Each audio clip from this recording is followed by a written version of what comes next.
사랑하는 여러분, 지난 한 주는 고난 주간이었습니다. 우리를 위해서 당하신 이 주님의 모든 고난과 보혈의 피를 깊이 묵상하는 한 주이셨나요?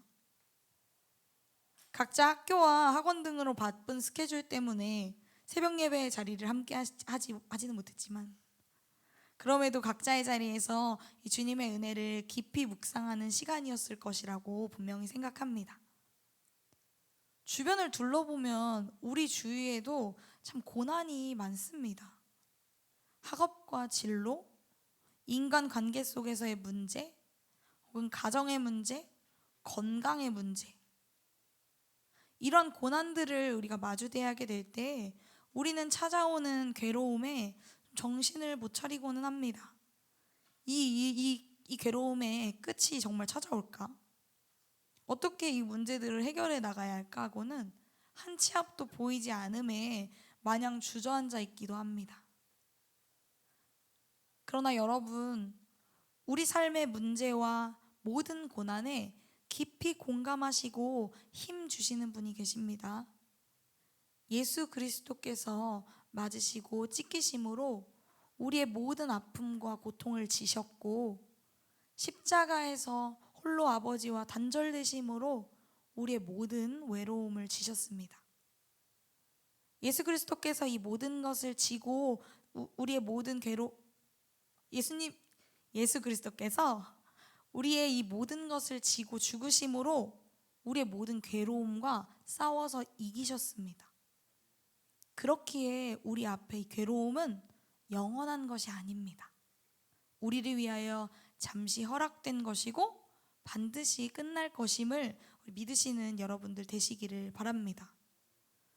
사랑하는 여러분, 그렇기에 우리가 이 사실을 기억하며 고난의 상황에 하나님을 바라보는 우리가 되기를 원합니다.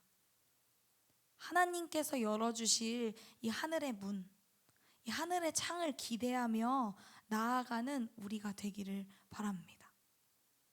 우리의 해결책보다 하나님께서 여시는 하늘문이 더욱 정확하고 완전합니다. 그렇게 우리로는 모든 것이 불가능해 보일 때라도 하나님께로서는 다 하실 수 있음을 믿으며 다시 일어서고 또 일어서는 우리 사랑하는 모든 고등부 여러분 되시기를 바랍니다. 근데 오늘 본문 속에서는 우리와 비슷한 혹은 좀 더 심한 고통에 놓인 이들이 있습니다. 바로 이스라엘 족속이에요. 하나님께 대한 계속적인 배반으로 인해서 그들은 징계를 받습니다. 하나님의 백성으로서 위엄과 영광을 떨치고 있었던 것은 온데간데 사라지고 바닥에 처박히고 그저 비참한 포로가 되어 바벨론으로 끌려간 게 된 것이죠. 그때 선지자 에스겔은 이 포로들과 함께 바벨론에 끌려가 포로들 사이에서 하나님의 말씀을 선포하는 사명을 감당하였습니다. 이 끌려간 그들은 다시 돌아갈 이 회복의 그날을 간절히 기다렸는데 그들에게 오히려 들려온 것은 수도였던 예루살렘의 멸망 소문입니다. 그러자 포로들 사이에서는 이 절망과 눈물이 가득하여 하나님의 백성이 어떻게 이방인들에게 멸망당할 수 있는가? 하나님께서 과연 우리 가운데 계시는 것인가? 하는 질문이 가득했습니다. 이에 대하여 선지자 에스겔은 유다와 열방의 잘못에 대한 하나님의 심판, 그리고 하나님께서 구원하시고 회복하실 것임을 선포합니다. 오늘 우리가 함께 살펴볼 이 에스겔 37장의 말씀은 앞서 나오는 심판의 선포를 지나서 이제 구원과 회복의 절정에 이르는 말씀입니다.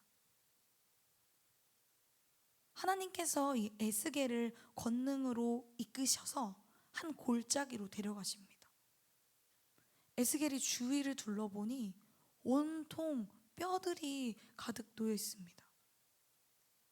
에스겔의 그 뼈들 사이로 지나가며 그 뼈들을 자세히 들여다보니 그냥 뼈가 아니에요. 골짜기 지면에 이 심이 많이 널브러진 이 뼈들은 아주 말라 비틀어진 상태의 뼈입니다. 살점 하나 남은 것 없이 바짝 마른 뼈들. 소생의 기미 따위는 찾아볼 수도 없고 생명의 빛이란 눈곱만큼도 찾아볼 수 없는 이 뼈들의 상태. 그런데 하나님께서는 그 뼈들을 바라보고 있는 에스겔에게 물으십니다. 인자야, 이 뼈들이 능히 살 수 있겠느냐? 여러분들에게 한번 물어볼까요?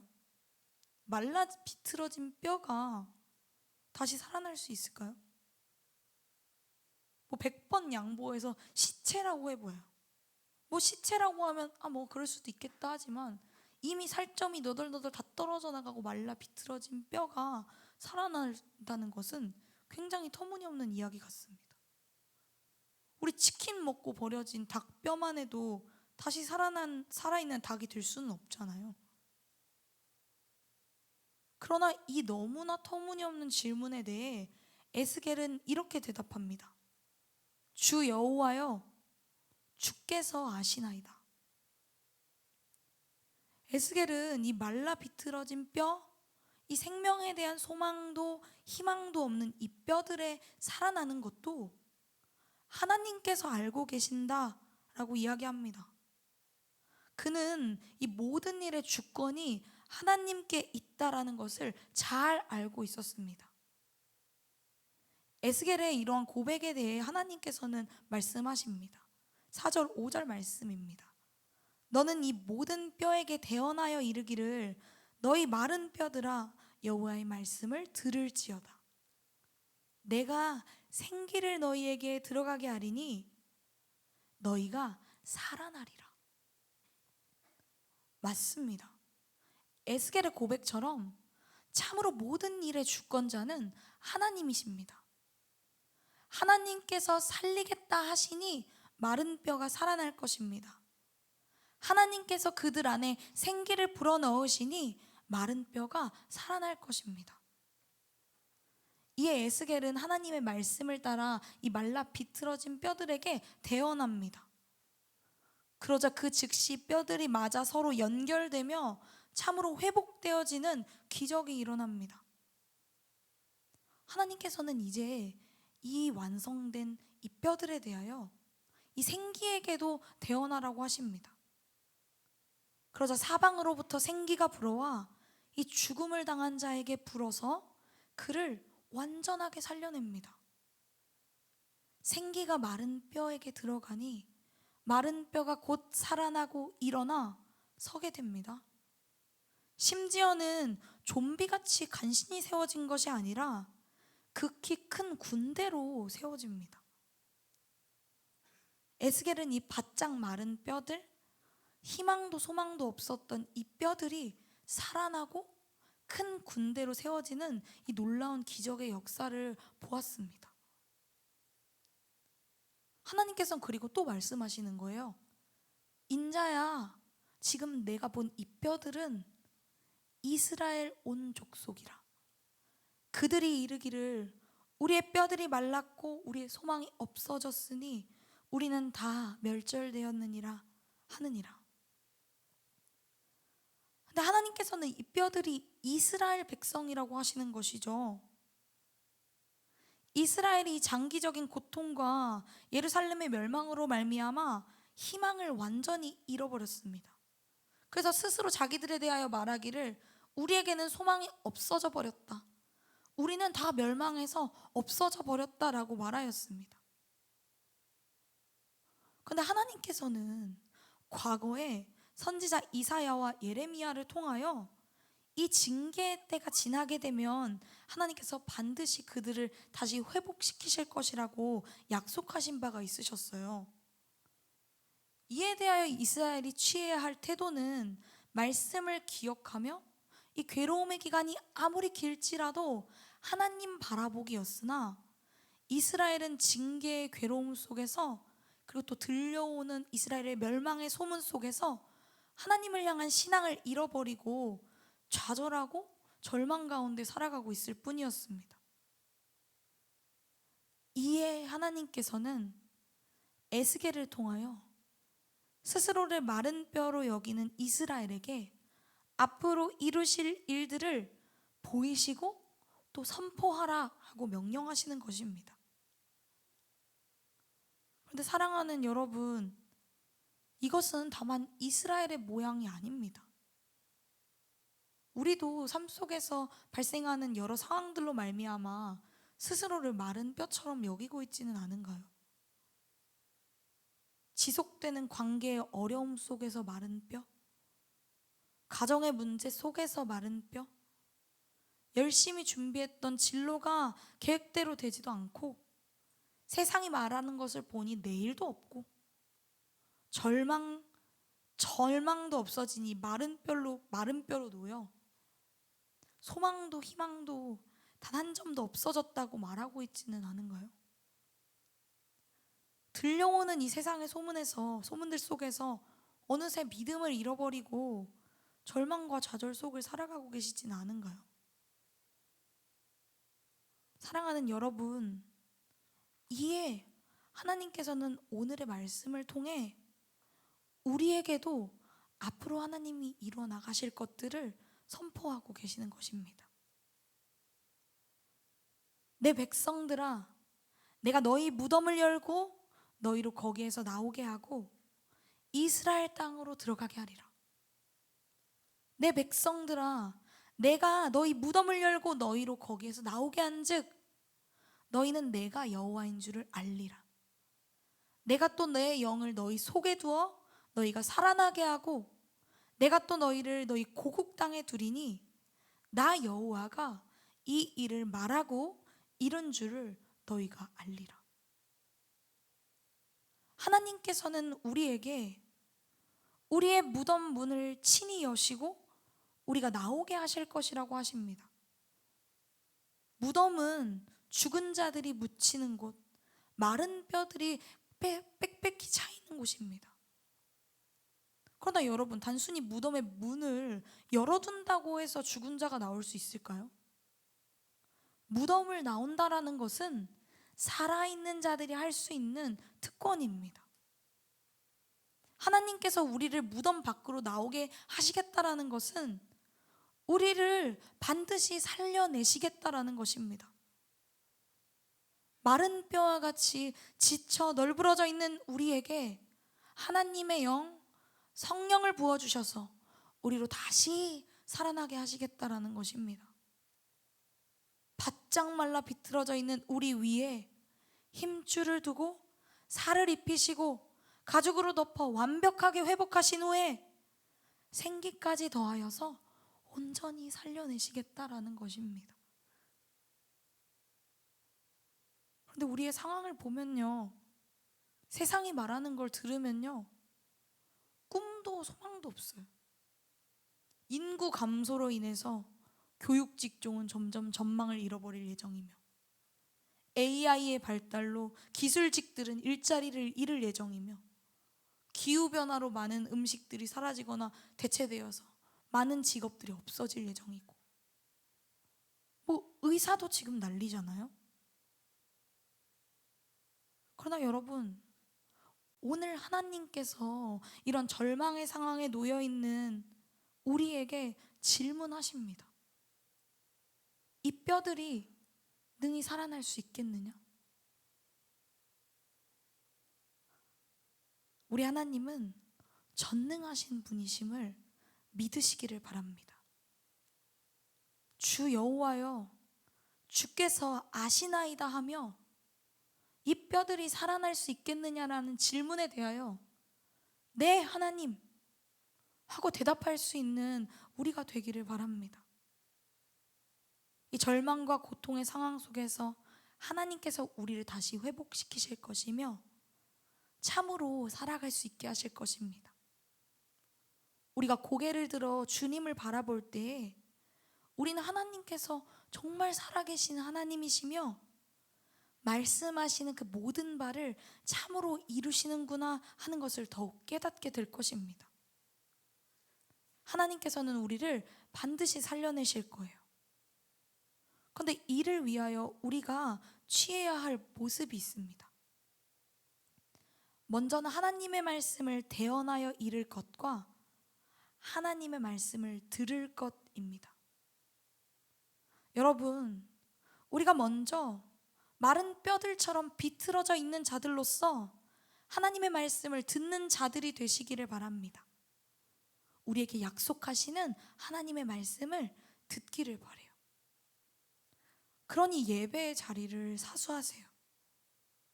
세상의 소리에 귀를 기울이고 세상의 소리를 들으면 우리는 소망을 잃어버릴 뿐입니다. 그러나 하나님의 말씀은 우리를 살리는 생명의 말씀입니다. 세상 속에서도 이 긍정적인 마인드를 가진 사람은 잘 된다고 해요. 플라시보 효과라고 해서 믿으면 질병 중에서도 고통이 줄어들고 병이 낫기도 한다고 합니다. 그러나 우리가 믿는 이 믿음은 그냥 단순히 긍정의 힘이 아닙니다. 일종의 플라시보 효과도 아닙니다. 우리의 믿음은 살아계신 하나님, 전능하신 하나님을 믿는 믿음입니다. 우리가 잃어버린 물건은 우리가 잃어버린 그 자리에 가봐야 찾을까 말까이지만, 잃어버린 우리의 믿음은 예배 자리에서 반드시 회복됩니다. 약속을 잃어버리고 하나님을 향한 믿음을 잃어버리셨나요? 그렇다면 여러분이 이 믿음을 찾아 헤맬 곳은 다른 곳이 아니라 예배의 자리입니다. 예배의 자리로 돌아오세요. 주일 예배의 자리, 금요 OTN의 자리, 그리고 새벽 예배의 자리를 사수하고 잃어버린 여러분들의 믿음을 회복하시기를 바랍니다. 그렇다고 한다면 하나님께서는 우리가 얼마나 오랫동안 말라 비틀어져 있던지 하나님의 영으로 우리를 반드시 회생시키시고 소생시키실 것입니다. 또한 우리는 하나님의 말씀을 대언하는 자들이 되어야 합니다. 에스겔은 하나님의 명령에 따라 마른 뼈가 살아나리라 하는 이 기쁜 소식을 이스라엘 족속에게 선포하였어요. 무덤을 열고 너희를 나오게 하시리라. 너희가 다시 이스라엘 땅으로 들어가게 되리라 하는 이 회복과 자유의 메시지를 전해 주었어요. 우리 또한 마찬가지예요. 우리 또한 이 세상에 대한 선지자로서 회복과 자유의 말씀을 전해 주어야 합니다. 마른 뼈와 같이 주저앉아 있는 사랑하는 친구들에게 우리가 살아날 수 있게 되었다 라는 말씀을 전해 주어야 합니다. 세상의 소리에 둘러싸여 절망하고 있는 나를, 그리고 사랑하는 친구들을 다시 말씀으로 북돋아 일으켜 세워주어야 합니다. 이를 위하여 여러분, 우리에게는 드림하이 투게더가 준비되어 있습니다. 우리는 4월 28일에 이 드림하이 투게더라는 행사를 통하여 친구들을 초청하고 그곳에서 회복과 자유의 메시지, 복음의 메시지를 전해줄 거예요. 이를 위하여 우리가 마음속으로 친구들을 결단해 봅시다. 우리 주변에 여러 친구들이 있어요. 한 번도 복음을 들어본 적이 없지만 꼭 복음을 전해주고 싶은 친구, 혹은 교회에 나오다가 코로나 등의 여러 가지 이유로 쉬고 있는 친구들. 오늘 우리 그 두 친구들을 한번 다시 초청해 보기로 결단해 봅시다. 여러분, 그러나 우리가 이 말씀을 듣고 있는 지금에도 여전히 보이지 않는 미래로 두렵고 떨리죠. 도저히 우리 앞에 막막하게 닫혀있는 이 문제들은 해결되어지지 않을 것만 같은 상황들 속에서 좌절되고 낙심되시나요? 살아나리라, 너희가 무덤을 열고 다시 나오게 되리라 하고 약속해 주시는 것도 믿어지지 않는 상황인가요? 사랑하는 여러분, 오늘은 부활주일입니다. 예수 그리스도께서 십자가에 못 박혀 죽으시고 장사한 지 사흘 만에 죽은 자 가운데서 살아나심을 기념하는 절기이죠. 예수 그리스도의 부활하심은 죽은 줄 알았던 백설공주 목에 걸려있던 사과가 빠져나가서 소생하게 되는 것과 전혀 다른 부활입니다. 예수 그리스도의 부활은 죽음과 싸워 이기심이에요. 죄로 인해서 죽음의 권세 아래 매여 있던 우리를 구하시기 위하여 친히 죽음 아래에 놓이시고 죽음과 싸워 승리를 거두심입니다. 예수 그리스도께서 죽음을 이기시고 우리를 건져내셨기 때문에 우리에게 이 새로운 살 길이 열리게 된 것이에요. 믿음으로 예수 그리스도의 죽음에 연합한 우리는 또한 예수 그리스도의 부활하심에 연합된 자들입니다. 믿음으로 이루어진 이 놀라운 신비로 인해 예수 그리스도의 승리하심 또한 우리의 것이 되는 것입니다. 여러분, 예수님께서 부활의 첫 열매가 되셨고 부활의 증거가 되셨어요. 이에 우리 또한 반드시 살아날 것이에요. 이것은 우리의 정말 이후의 삶에서도 마찬가지이고 오늘 이 땅을 딛고 살아가는 지금도 마찬가지입니다. 이 주권자 하나님께서는 마른 뼈와 같은 우리를 하나님의 영으로 다시 살리시고 간신히 살아 숨쉬는 것만으로 버거운 자들이 아니라 큰 군대로 빚어나가실 것입니다. 우리 안에 거하는 하나님의 영, 이 성령으로 말미암아 우리는 주님 오실 때까지 다가오는 모든 전쟁에서 승리하는 자들이 되어 굳게 서게 하실 것입니다. 말씀을 맺겠습니다. 우리 사랑하는 고등부 공동체 여러분, 우리가 하나님의 주권을 알고 인정하는 공동체가 되기를 원합니다. 마른 지 오래여 비틀어져 소생의 확률조차도 없는 그 뼈조차 하나님께서 하나님의 영을 부어서 살려내실 것이고 극히 큰 군대로 세우실 것이라는 것을 믿는 우리 믿음의 공동체가 되기를 원합니다. 그리고 우리가 이 부활의 은혜를 받은 자들로서 하나님의 말씀을 듣는 자, 그리고 또 전해주는 자가 되어 믿음의 성숙한 공동체들이 되시기를 예수 그리스도의 이름으로 간절히 소망합니다.